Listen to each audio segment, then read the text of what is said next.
Good morning बच्चों। आज मैं आपको पाठ 9 गीत खुशी के कविता का अभ्यास कार्य करवाने जा रही हूँ। तो आप टेक्स्ट बुक खोलकर करना शुरू कर दीजिए। जिन बच्चों ने ऑनलाइन क्लास में वर्क कंप्लीट नहीं किया है वो कंप्लीट कर लें। का नंबर पर देखिए लिखा है, पंक्तियां पूरी करो। दिन के घंटे हैं 24, वहां न जल की धाराएं, है लुभावनी धरती उसकी नव जीवन की आशाएं। ये पंक्तियां आपकी कविता में भी हैं, तो वहां से भी आप कर सकते हैं। और जो बच्चे वहां से नहीं कर पाए हैं तो उनको मैं इधर करवा रही हूँ, तो यहाँ कर लें। दिन के घंटे हैं 24, वहां न जल की धाराएं, है लुभावनी धरती उसकी नव जीवन की आशाएं। अब इसके बाद खा नंबर पर देखिए लिखा है कवितांश, यानी कविता का अंश। जैसे पाठांश था तो पाठ का अंश था, और यहाँ पर ये कविता है तो यहाँ पर कविता का अंश है। कविता की पंक्तियां पढ़कर प्रश्नों के उत्तर लिखो। पहले आपको कविता की पंक्तियां पढ़ना है, तो मैंने आपको कविता पढ़कर और उनकी पंक्तियों का अर्थ भी आपको समझा दिया है, तो प्रश्न का उत्तर देने में आसानी रहेगी। सबसे पहले प्रश्न कौन सा है? प्रश्न नंबर 1 है, किस प्रकार की भूमि की बात की जा रही है? तो उत्तर क्या है? शुष्क और वीरान भूमि की बात की जा रही है ना? क्योंकि यहाँ पर कविता की पंक्तियों में क्या लिखा हुआ है? शुष्क और वीरान भूमि पर उज्जवल हिमना पानी है, वहां न वर्षा नदियां झरने मिट्टी रेगिस्तानी है। तो प्रश्न में तो जो पूछा गया है किस प्रकार की भूमि की बात की जा रही है, तो उत्तर क्या होगा? शुष्क और वीरान भूमि की बात की जा रही है। प्रश्न नंबर 2 है, वहां क्या क्या नहीं है? उत्तर है वहां हिम, पानी, वर्षा, नदियां, झरने नहीं है। नंबर 3 पर है, शुष्क और हिम का अर्थ लिखो। उत्तर क्या है? शुष्क का अर्थ सूखा और हिम का अर्थ बर्फ है। अब यहाँ पर देखिए भाषा संहिता 1 नंबर पर है, पढ़ो समझो और शब्द बनाओ। ठीक है, तो यहाँ पर संयुक्त व्यंजन और द्वित्व व्यंजन के बारे में बताया जा रहा है, और ये भी बताया जा रहा है कि स्वर रहित व्यंजन कैसे शब्द बनाए जाएं और स्वर सहित व्यंजन से कैसे शब्द बनाए जाएं। जो नीचे दिए गए हैं ये द्वित्व व्यंजन है, और संयुक्त व्यंजन और द्वित्व व्यंजन के बारे में जो इसके पहले मैंने जो वीडियो बनाया था, तो उसमें मैंने आपको संयुक्त व्यंजन और द्वित्व व्यंजन के बारे में भी विस्तार से बताया है। जो पहले मैंने आपको संयुक्त व्यंजन और द्वित्व व्यंजन के बारे में पढ़ाया था। ठीक है, तो इसमें देखिए क्या कहा गया है कि अब जैसे संयुक्त व्यंजन क्या होते हैं? संयुक्त व्यंजन का क्या अर्थ होता है?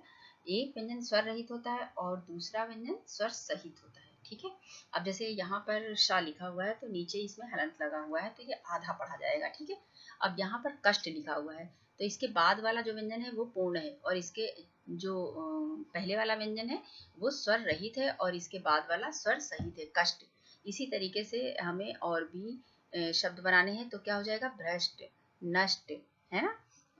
इसके बाद है सा, दूसरा सा है, तो इसमें भी हलंत लगा हुआ है, इसका मतलब है कि ये भी आधा पढ़ा जाएगा। ठीक है, इसमें अ की आवाज लास्ट में जो आती है वो नहीं आएगी इस व्यंजन में। ठीक है, जहां पर हलंत लगा होगा। ठीक, तो अब इसमें क्या है?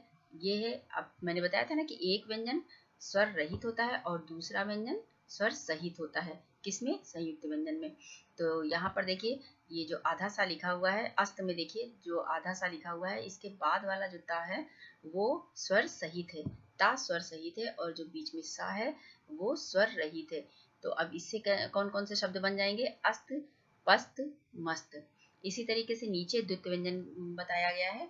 एक व्यंजन कैसा है? स्वर रहित है। जो पहले वाला व्यंजन है वो स्वर रहित है, क्योंकि यहाँ हलंत लगा है ना, तो ये स्वर रहित है, इसमें अ की ध्वनि नहीं आ रही है। और जो दूसरा वाला व्यंजन है इसमें अ की ध्वनि आ रही है। यदि इसको अगर ट अलग लिख के आप अलग करोगे तो ट प्लस आ आएगा। ठीक, तो ये इससे आपको दो शब्द बनाने हैं। तो सबसे पहला शब्द कौन सा बना है? मिट्टी। इसी तरीके से गिट्टी, पट्टी।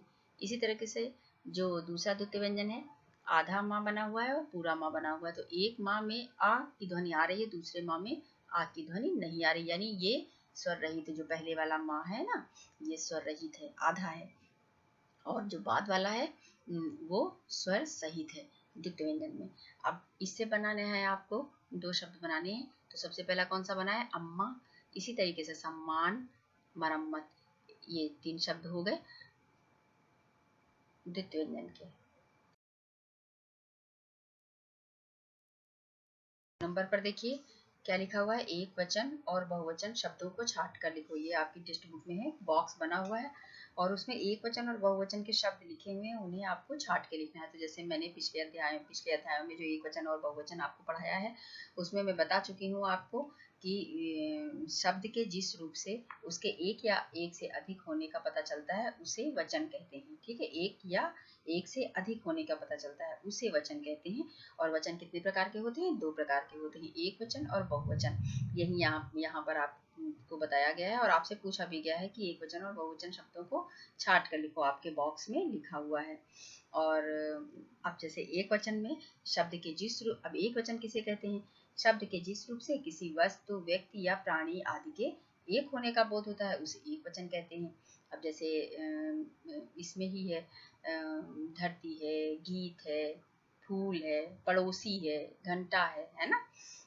तो इनसे एक वचन का बोध होता है, बताया ना। शब्द के जिस रूप से किसी व्यक्ति, वस्तु या प्राणी के एक होने का बोध होता है उसे क्या बोलते हैं, एक वचन कहते हैं। ठीक है, और इसी तरीके से बहुवचन है, शब्द के जिस रूप से अनेक वस्तुओं, व्यक्तियों या प्राणियों आदि का बोध होता है यानी जानकारी होती है उसे बहुवचन कहते हैं। जैसे आप देखो यहाँ पे आपने बॉक्स में लिखे हुए हैं ना, जैसे धाराएं, एक धारा नहीं है, एक से अधिक धाराएं हैं, तो वहां पर क्या हो जाएगा, बहुवचन हो जाएगा। जब एक से अधिक धारा है तो उसको क्या बोलेंगे, धाराएं। इसी तरीके से पौधे, एक से अधिक हैं तो पौधे हो गया। झरने, एक से अधिक हैं तो झरने हो गया और बहुवचन हो गया, है ना। एक से अधिक, अब एक होती तो नदी है, एक वचन में होती तो नदी है, एक है तो नदी आप बोलोगे और एक वचन कहोगे। और अगर नदियां हैं, बहुत सारी नदियां हैं, तो उनको क्या बोलोगे, वो बहुवचन है, तो वहां पर क्या होगा, नदियां। इसी तरीके से आशाएं, तो जैसे मैंने आपको बताया कि शब्द के जिस रूप से अनेक वस्तुओं, व्यक्तियों या प्राणियों आदि का बोध होता है उसे क्या बोलते हैं, बहुवचन कहते हैं। जैसे यहाँ पर है धाराएं, पौधे, झरने, नदियां, आशाएं आदि। ठीक, अब देखिए विषय संवर्धन गतिविधियां। ठीक है, अब इसमें आपको क्या करना है, सौर मंडल का A4 साइज पेपर पर एक चित्र बनाना है, सौर मंडल का, सोलार सिस्टम का। ठीक है, और उसके बाद आपको उसमें name, class, roll number, section लिख के अपनी फाइल में लगा लेना है। 4th क्लास की जो मैंने फाइल बनवाई है उसमें लगा लेना है। जब मैं आपको बोलूँगी तब वो आप मेरे व्हाट्सएप नंबर पर सेंड कर दीजिएगा। ये आपका होमवर्क है।